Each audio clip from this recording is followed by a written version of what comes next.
नमस्कार दोस्तों, मैं राहुल उपाध्याय आपका अपने YouTube चैनल में स्वागत करता हूं। दोस्तों, हमारे संविधान की 2 वीडियो हो गई हैं, जिसमें मैंने पहली वीडियो में आपको इंट्रोडक्शन और सेकंड वाली में मैंने आपको कमेटी के बारे में डिस्कस किया था। ठीक है, आज हम बात करेंगे संविधान सभा की कि कौन कौन से टॉपिक, मतलब इसमें किस तरीके से हमारी संविधान सभा बनी और क्या क्या प्रोसीजर इसमें रहा है। ठीक है, तो बात करते हैं। देखो दोस्तों, मैंने पिछली क्लास में आपको बताया था कि भाई हमारा जो संविधान है वो पूरे विश्व में, पूरे वर्ल्ड में सबसे बड़ा और लिखित संविधान है। इसको बनने में लगभग 2 वर्ष 11 माह 18 दिन का समय लगा। अब इतना टाइम इसे बनने में लगा क्यों है, पहले हम ये जानते हैं। इतना जो टाइम है, इतना इन्होंने 2 वर्ष 11 माह 18 दिन का टाइम लगाया, ये क्यों लगाया गया। देखो, जो हमारा संविधान है ये लिखित संविधान है और बड़ा भी संविधान है। तो इसमें क्या हुआ था दोस्तों, ये जो संवैधानिक स्रोत जिसे हम कहते हैं, मतलब जो सोर्स होती हैं, तो थोड़ी थोड़ी चीज़ें हमने जो हमारे आस पड़ोस के देश हैं उनसे लिए हैं। जैसे हमारा मौलिक अधिकार हो गया, अमेरिका से लिए, मूल कर्तव्य ये रूस से लिए गए हैं। तो कानूनी शब्दावली है ना, बहुत सारी चीज़ें हैं, समवर्ती सूची है। तो ये मैं आपको सोर्स बताऊंगा कि कौन सी जो सोर्स है वो कहाँ से ली गई है, किस देश से हमने कौन कौन सी चीज़ें ली हैं। ठीक है, तो इसलिए इसे बनने में टाइम लगा था। अब बात करते हैं दूसरी कहानी की, जो हमने पिछली वीडियो में छोड़ी थी कि भाई आगे कंटिन्यू हुआ क्या था, संविधान सभा को बनने में कैसे कैसे हमारा देश आज़ाद हुआ और फिर हमारी जो ये हैं रियासतें किस तरीके से बांटी गई हैं। ठीक है, उसके बारे में आज एक कहानी की तरह डिस्कस करेंगे हम, ताकि आपको समझ में आए अच्छे से। और फिर आगे जो मैं आपको अनुच्छेद, अनुसूची वगैरह ये समझाऊं तो बहुत आसानी से आप समझ सको। ठीक है, क्योंकि अगर हमारा बेस स्ट्रॉन्ग होगा तो बाद में हमें समझने में कोई प्रॉब्लम नहीं होगी दोस्तों। ठीक है, तो यही है कि भाई अभी स्टार्टिंग है, तो स्टार्टिंग में हम जो है इसकी डिटेल समझ लेते हैं पहले, इसके बाद में फिर अनुच्छेद और अनुसूची भाग वगैरह तो हम ये पढ़ते ही रहेंगे। ठीक है, तो बात करते हैं भाई दोस्तों। मैंने आपको बताया था जब 9 दिसंबर 1940 को संविधान सभा का सेटअप किया गया, मतलब बनाई गई, बन के तैयार हो गई थी। उस समय सीट जो थी, हमारी सीट थी 389 सीट थी। ठीक है, पूरे देश में जब संविधान सभा का पूरा सेटअप कर लिया तो 389 सीट थी। उस समय क्या था, उस समय मुस्लिमों ने भाग लेने के लिए इसमें मना कर दिया संविधान सभा में कि भाई हम इसमें भाग नहीं लेंगे। तो लास्ट में इसका एंड होते होते जो सीट बची थी, तो एंड में सीट बची थी दोस्तों 299।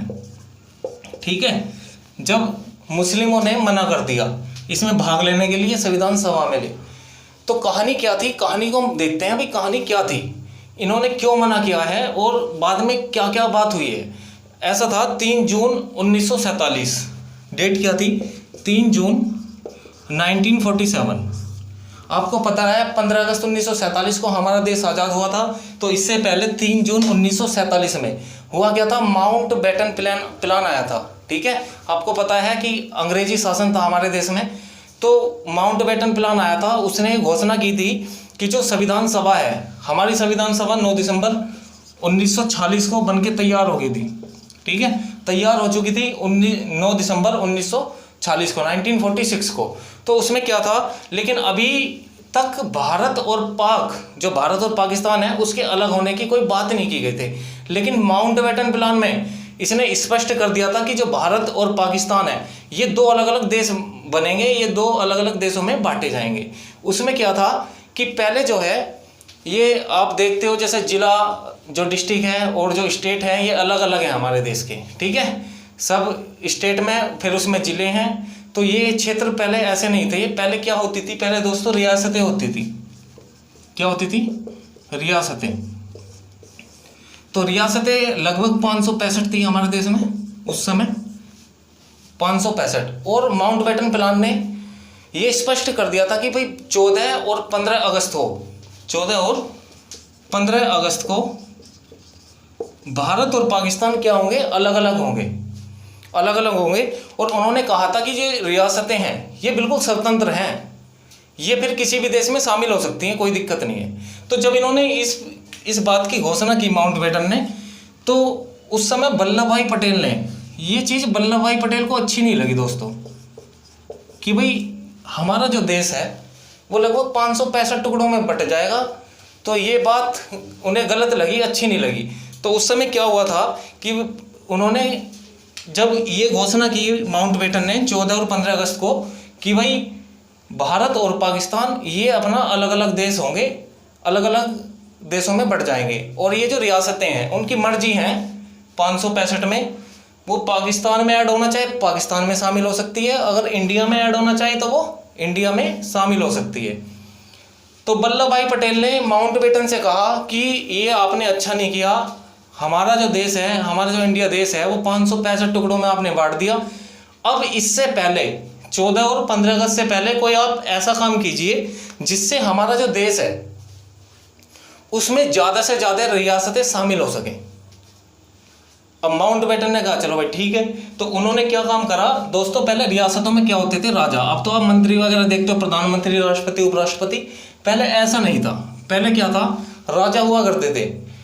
अब उस समय क्या हुआ, इन राजाओं की जो 565 राजा थे, माउंटबेटन ने, किसने, माउंटबेटन ने मीटिंग बुलाई, इनकी बुलाई दोस्तों मीटिंग। अब मीटिंग में क्या था कि सारे राजा जो 565 रियासतें थी उसमें ये शामिल हुए मीटिंग में। तो उसमें ज़्यादातर जो रियासतें थी वो किस में ऐड होगी, वो होगी दोस्तों इंडिया में ऐड। ठीक है, वो इंडिया में ऐड होगी, भारत में ऐड होगी।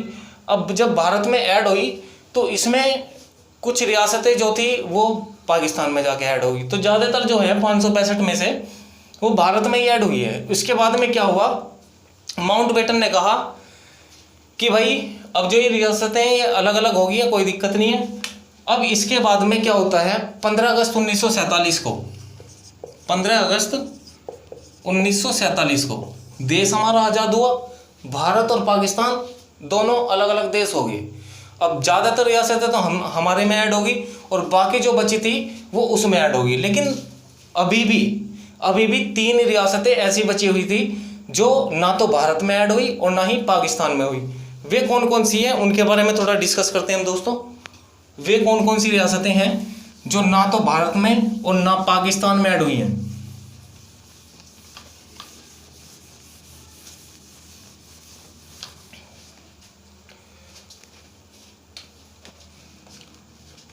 तीन रियासतें ऐसी थी जो 15 अगस्त 1947 को तक ऐड यानी कि शामिल किसी भी देश में नहीं हुई थी।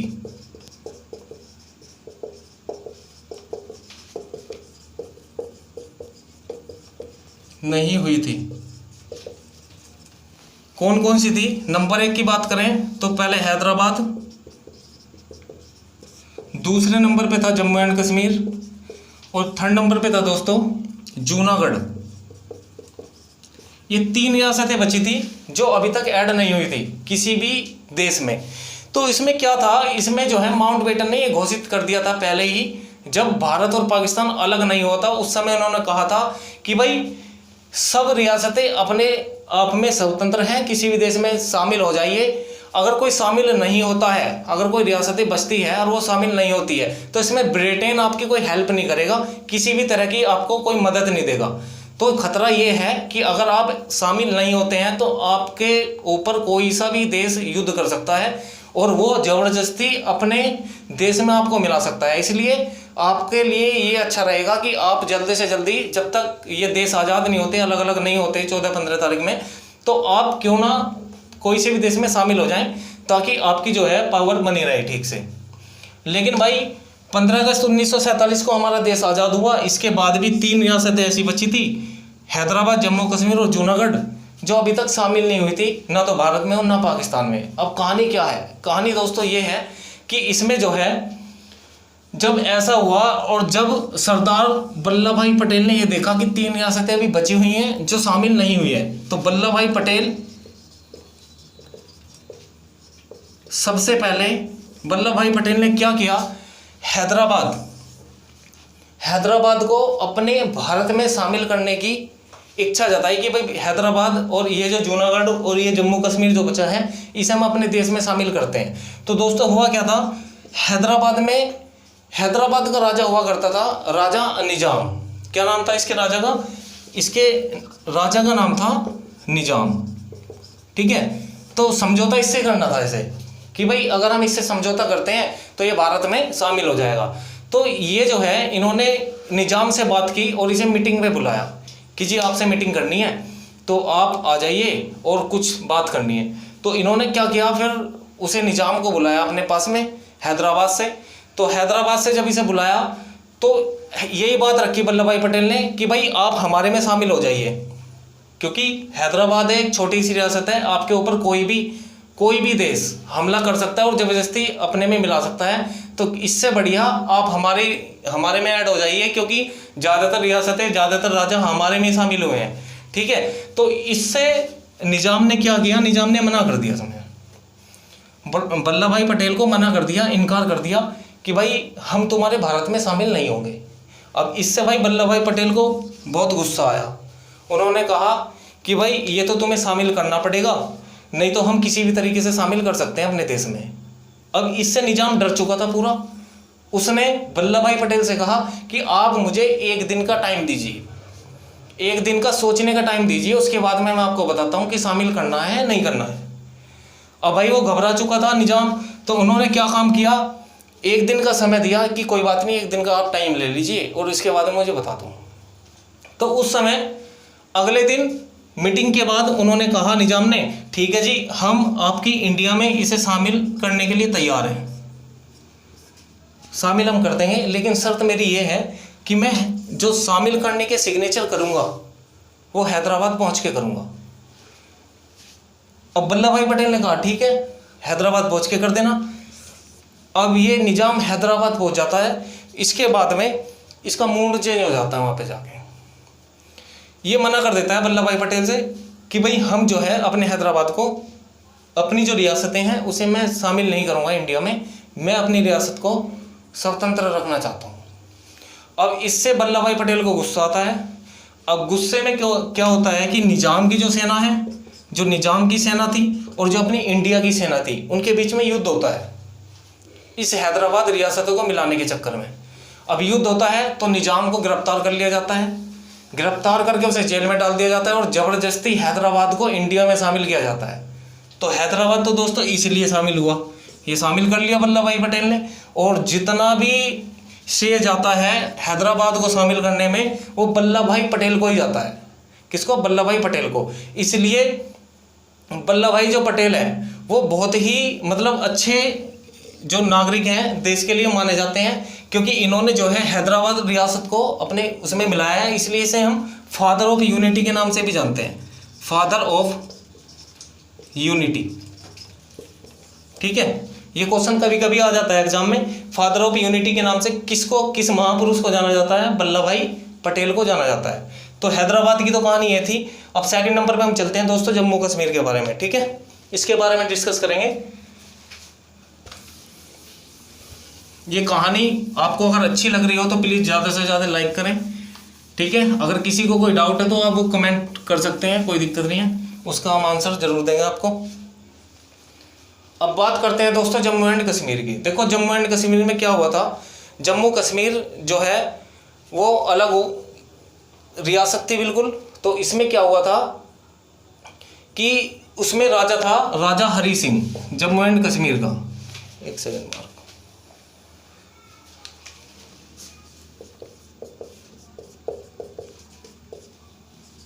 राजा हरी सिंह थे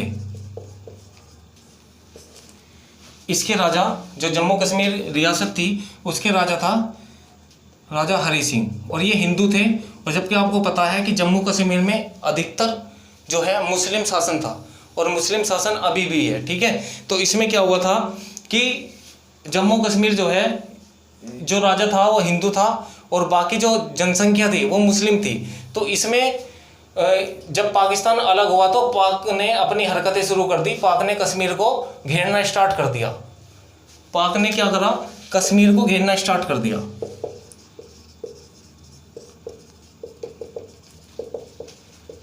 घेरना शुरू कर दिया, और इसके बाद में जब घेरना स्टार्ट कर दिया, वो काफ़ी एरिया घेर चुका था, काफ़ी एरिया उसने घेर लिया था। तो इससे परेशान होकर राजा हरी सिंह ने पंडित जवाहरलाल नेहरू से मदद मांगी।